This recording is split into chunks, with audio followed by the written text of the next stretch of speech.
ente tugas ti Parendi tosan tugas nu mana eta geuning bab toharoh nu kamari teh ya acan euy maneh geus ah heueuh hana ge sarua acan euy kamari teh da kerjakeun teh alhamdulillah adan ieu salat urang netepan heula alhamdulillah ayo tuh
Ari eta tadi pas wudu kukumur teh kukumur atuh main nyawe atuh wudu teh kukumur atuh muasa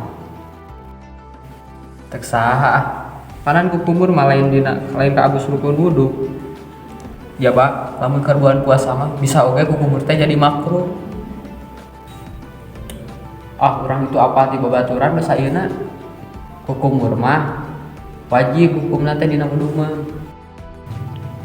sunah sidikan ge matakan niat wudu mah dibacakeun pas dibarengan jeung ngawas surara da soalna awal tina rukun wudu mah dan pas ngawas surara mainnya tapi urang mah da ti saacan kukumur geus niat pangheulana niat mah diutamakeun urang mah pangheulana saacan kukumur niat heula urang berarti salah ente bisi teu percaya mah tinggali geura ieu ceramah materi tentang toharoh mana Bismillahirrahmanirrahim. Assalamualaikum warahmatullahi wabarakatuh. Alhamdulillahilladzi waffaqa may yasha'u min ibadihi. Allahumma sholli wa sallim wa barik ala sayyidina Muhammad wa ala ali sayyidina Muhammad. Rabbi shrah li sadri wa yassir li amri wahlul 'uqdatam min lisani yafqahu qawli. Amma ba'du. Halo semuanya, apa kabar? Mungkin banyak yang bertanya ya, karena ini pertama kalinya Bapak muncul di depan publik gitu. Ini siapa sih? Nah, karena kebetulan juga Bapak baru berada di Seman 1 ini, maka sebelumnya Bapak akan memperkenalkan diri dulu. Nama Bapak Randy Rusdiana dan Bapak tinggal di Pangalengan. Sebelum masuk ke materi ini, gimana kabar kalian? Mudah-mudahan semuanya dalam keadaan baik, sehat walafiat dan tanpa kekurangan apapun ya. Selanjutnya saat ini kan kita tengah berpuasa nih, dan kebetulan saat ini puasa kita berada di 1/3 terakhir. Artinya kita sedang berada dalam babak final. Makanya ketika kita berada dalam babak final, mari kita sama-sama tingkatkan kualitas ibadah kita. Apalagi dalam 1/3 terakhir ini, 10 hari terakhir bulan Ramadan ini, kita disunahkan untuk beriktikaf, salah satunya itu. Oke, langsung saja ya, karena waktunya juga tidak banyak. Gini, kebetulan hari ini Bapak dipercaya oleh sekolah untuk menyajikan materi atau menjadi pemateri dalam kajian Islam di sekolah atau KID. Nah, kebetulan juga materi yang diberikan oleh panitia kepada Bapak itu adalah tentang toharoh. Nah, sebagian kalian ada yang tahu nggak apa itu arti toharoh? Toharoh itu adalah bahasa Arab. Kalau secara bahasa, arti toharoh itu adalah suci atau bersih. Sementara menurut istilah agama yang dinamakan toharoh itu adalah mensucikan diri dari hadas dan najis. Itu dinamakan toharoh. Nah, karena kita akan membahas toharoh, maka hal yang pertama harus kita ketahui adalah apa itu najis, apa itu hadas. Karena toharoh itu pasti membersihkan diri dari apa? Dari hadas dan najis. Makanya kita harus tahu dulu apa itu hadas, apa itu najis. Nah, yang pertama, najis. Apa sih najis? Gitu kan? Najis secara bahasa juga bisa diartikan sebagai suatu kotoran atau suatu yang menjijikkan. Nah, jadi ketika dibahasakan seperti itu, maka secara bahasa ingus yang keluar itu ingus, dahak, atau sesuatu yang lain yang sifatnya menjijikkan itu disebut najis. Tapi disebut najisnya secara bahasa, bukan secara fikih. Karena berbeda lagi pengertian secara bahasa, najis secara fikih adalah sesuatu yang menghalangi seseorang untuk beribadah. Misal gini, kalian mau sholat, kemudian ada najis, ada darah, nanah, dan sebagainya di pakaian kalian, maka najis tersebut harus dibersihkan dulu. Makanya ada yang dinamakan dengan toharoh. Secara umum, najis itu dibagi menjadi 3 bagian. Pertama, ada yang namanya najis mukhafafah atau najis yang ringan. Najis mukhafafah ini adalah air kencing anak laki-laki yang belum berusia 2 tahun dan hanya makan atau minum air ASI saja. Nah, cara membersihkannya adalah pakaian, tempat, atau kulit kita yang terkena air kencing anak tersebut diperciki dengan air. Nah, kedua ada yang namanya najis mughaladoh. Najis mughaladoh adalah najis yang berat, yaitu najisnya anjing dan babi, termasuk air liurnya nih.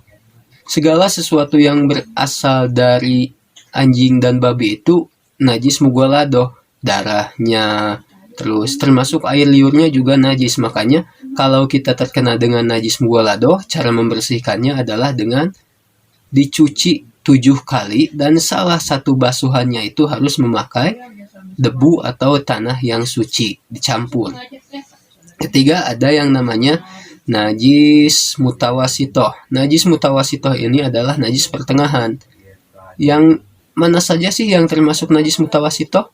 Najis mutawasitoh itu adalah najis yang selain dari air kencing anak laki-laki yang belum berusia 2 tahun tadi, kemudian selain juga anjing dan babi, maka dalam hal ini darah, nanah, dan najis-najis lain, bangkai, kecuali bangkai ikan dan belalang itu termasuk dalam najis mutawasitoh. Selanjutnya adalah hadas.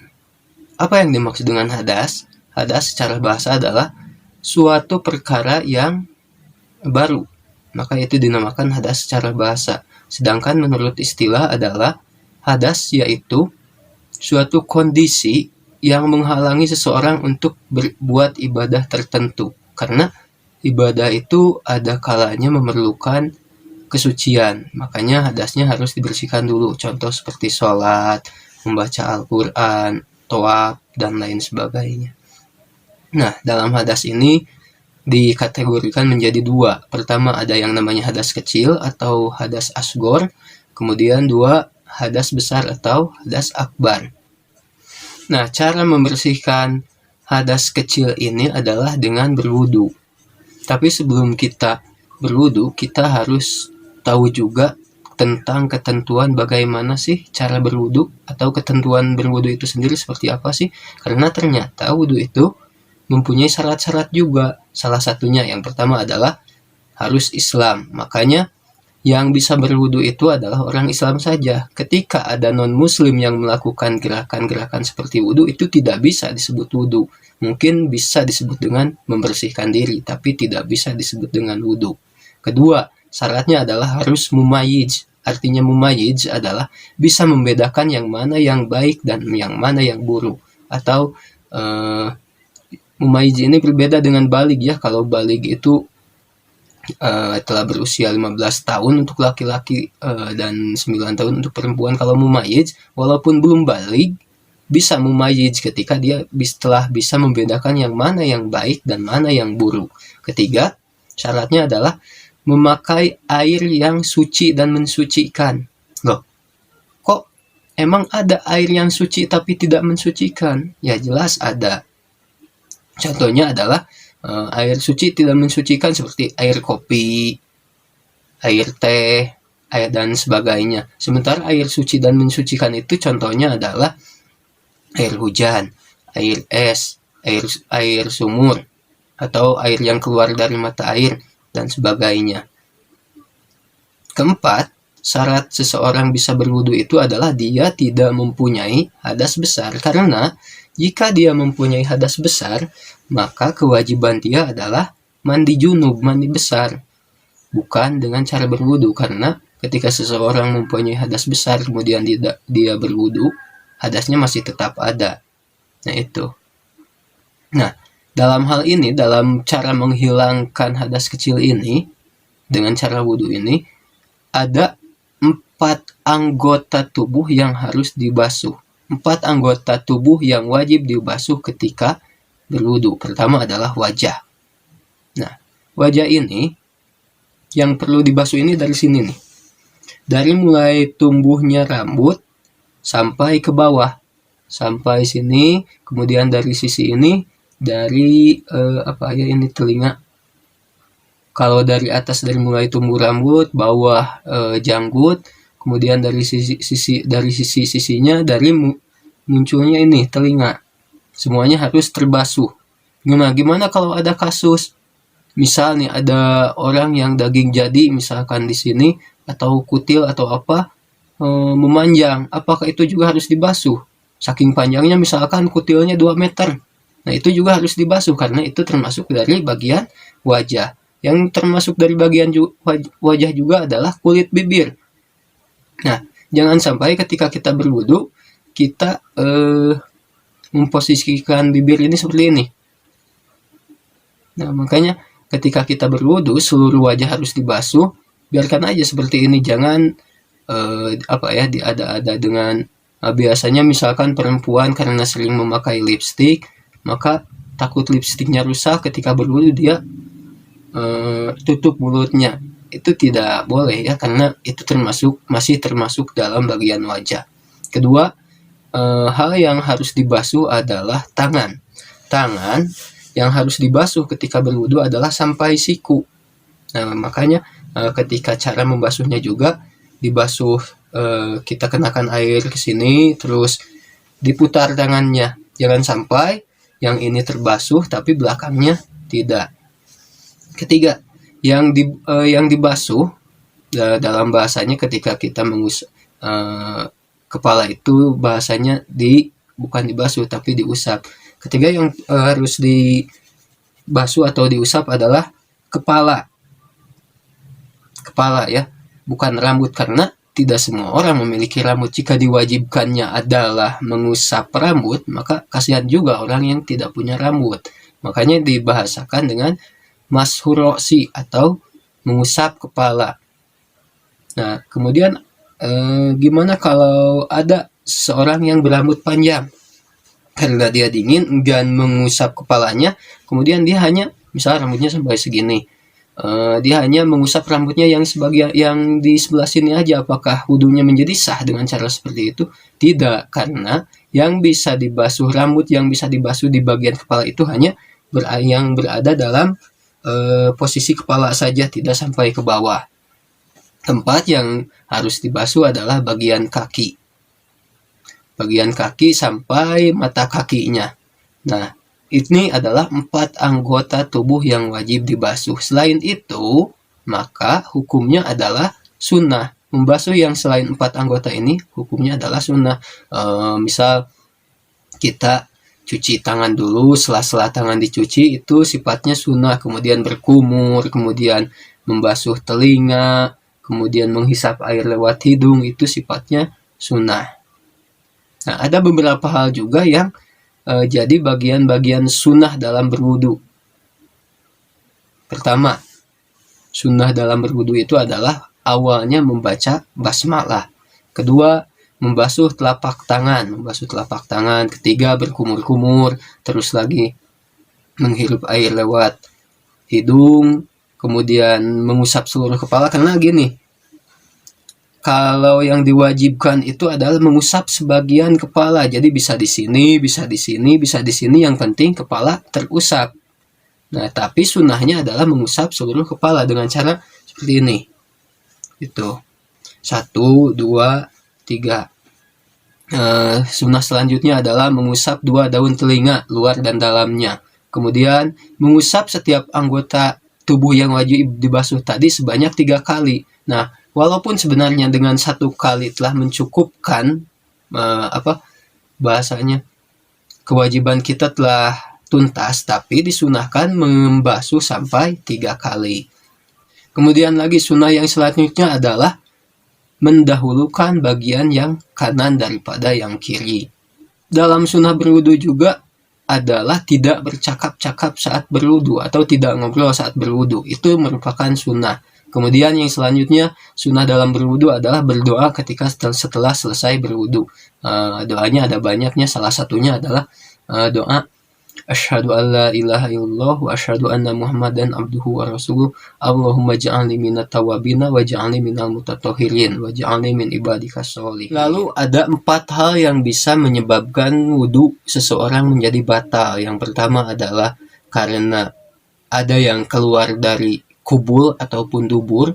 Misalkan kita kencing atau kentut, jelas otomatis itu akan membatalkan wudu kita. Kedua, hilang akal baik karena tidur, pingsan, gila, atau mabuk.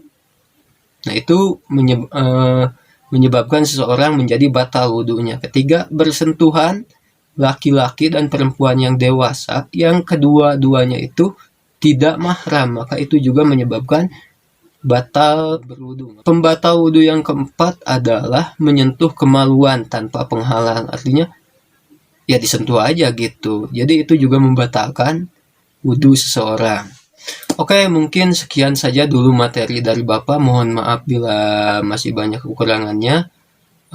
Terakhir, billahi taufik wal hidayah. Akhirul kalam. Assalamualaikum warahmatullahi wabarakatuh.